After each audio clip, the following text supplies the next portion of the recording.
काल आपण बघितलं की गेल्या 3 दिवसापासून इतकी भयान परिस्थिती होती आणि याची त्या ठिकाणी मागणी केली।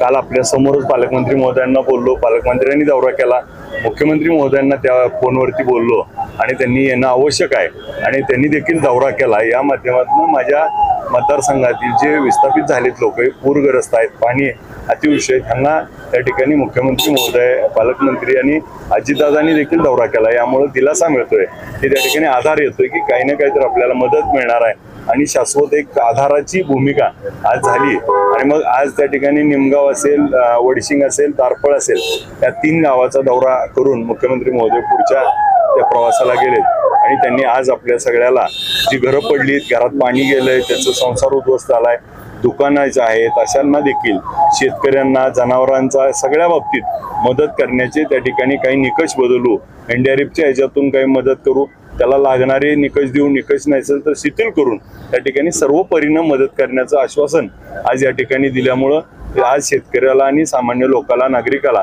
त्या ठिकाणी आधार आल्यासारखं वाटतंय। रेस्क्यू ऑपरेशन पूर्ण झाले काय? आपले तारपळमध्ये काल अडकले होते, आता 3 दिवस झालं रेस्क्यू सुरू आहे। आज देखील वाकावमध्ये, राहुलनगर मध्ये आणि तारपळ असेल, केवड असेल, इथलं रेस्क्यू सुरू आहे। आज देखील एनडीआरएफ, रात्री मिलिटरी आली आहे, हेलिकॉप्टरने देखील त्या ठिकाणी काल एअरलिफ्ट झालंय। आज जिथं जिथं अडकले तिथं आम्ही काम करतोय, त्या लोकांना पाणी पोहोचवणे, अन्नधान्याचे पॅकेट पोहोचवणे आणि आता त्यांना मदत करण्याच्या दृष्टीनं काम करतोय। आपल्या सगळ्याच्या माध्यमातून एक आव्हान देखील करतोय की आता पाऊस कमी झालाय आणि म्हणून त्या ठिकाणी विसर्ग कमी झालाय 97,000वर, आता तो 90,000वर येईल। परंतु उद्यापासून त्या ठिकाणी 26, 27, 28, 29 या दिवसामध्ये अतिवृष्टी पुन्हा पडणार असा हवामान खात्याचा अंदाज आहे।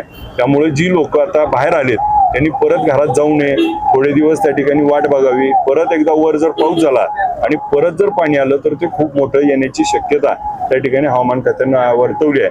त्यामुळं परवा देखील पाणी आल्यानंतर आम्ही आव्हान केलं होतं, परंतु लोक तिथंच राहिली आणि त्या ठिकाणी अडकली। तर मी आज आपल्या सगळ्याच्या माध्यमातून आवाहन करतो की सगळ्यांनी ही पुन्हा घरात न जाता काळजी घ्यावी आणि माझं त्या ठिकाणी पुढच्या एकाही नागरिकाला त्या ठिकाणी अडचण, संकट जीवावर बेतू नये याची काळजी आपण सर्वांनी घ्यावी।